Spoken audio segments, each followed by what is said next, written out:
ഒടുവിൽ ആ ചരിത്ര നിമിഷം അല്ലേ? കാത്തിരിപ്പിന് വിരാമമായി സുനിത വില്യംസും ബുച്ച് വിൽമോറും ഭൂമിയിലെത്തി. ഇന്ന് രാവിലെ ഇന്ത്യൻ സമയം 3:27 ബഹിരാകാശ പേടകം അറ്റ്ലാന്റിക് സമുദ്രത്തിലിറങ്ങി. കൃത്യം 2:48 ഡി ഓർബിറ്റിംഗ് ആരംഭിച്ച പേടകത്തിൽ നിന്നും 4 യാത്രികരും സുരക്ഷിതരായി പുറത്തെത്തി. മുൻകൂട്ടി നിശ്ചയിച്ച പ്രകാരം ഡി ഓർബിറ്റിംഗ് ആരംഭിച്ചത് 2:48 കൃത്യമായി വേഗത കുറച്ച് ഭൗമാന്തരീക്ഷത്തിലേക്ക് പ്രവേശിച്ച പേടകം അറ്റ്ലാന്റിക് സമുദ്രത്തിലെ ഗൾഫ് ഓഫ് മെക്സിക്കോയിൽ സുരക്ഷിതമായി ഭൂമിയെ തൊട്ടു.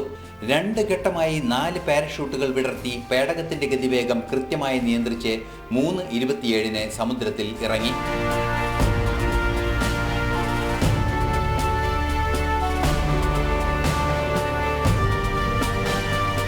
സമുദ്രത്തിൽ ലാൻഡ് ചെയ്തതിന് പിന്നാലെ സുരക്ഷാ നിരീക്ഷണങ്ങൾക്ക് ശേഷം കോസ്റ്റ് ഗാർഡ് ബോട്ടുകൾ പേടകത്തിനടുത്തെത്തി വടം ഉറപ്പിച്ച് റിക്കവറി കപ്പലിലേക്ക് എത്തിച്ചു.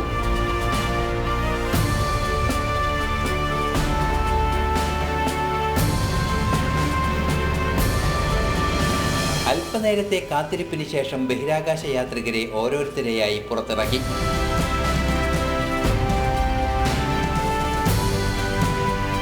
ആദ്യം നിക് ഹേഗും രണ്ടാമതായി അലക്സാണ്ടർ ഗോർബനോവും തൊട്ടു പിന്നാലെ സുനിത വില്യംസും ബുച്ച് വിൽമോറും പേടകത്തിൽ നിന്ന് പുറത്തിറങ്ങി.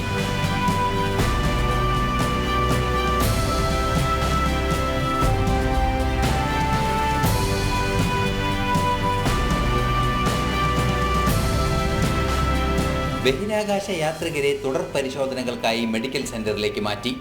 9 മാസങ്ങൾക്ക് മുമ്പ് 6 ദിവസത്തെ ബഹിരാകാശ യാത്രയ്ക്കായി പുറപ്പെട്ട സുനിത വില്യംസ് പേടകത്തിനുണ്ടായ സാങ്കേതിക തകരാറിനെ തുടർന്ന് അവിടെ കുടുങ്ങുകയായിരുന്നു. ബഹിരാകാശത്ത് ചെടികൾ മുളപ്പിക്കുന്നതുൾപ്പെടെയുള്ള വിവിധ പരീക്ഷണങ്ങൾ സുനിത വില്യംസും കൂട്ടരും നടത്തിയിരുന്നു. വലിയൊരു ദൗത്യം വിജയകരമായി പൂർത്തിയാക്കിയതിൻ്റെ ആഘോഷത്തിലാണ് ഇന്ന് ലോകം മുഴുവനും. സയൻസ് ഡെസ്ക്, ജനം.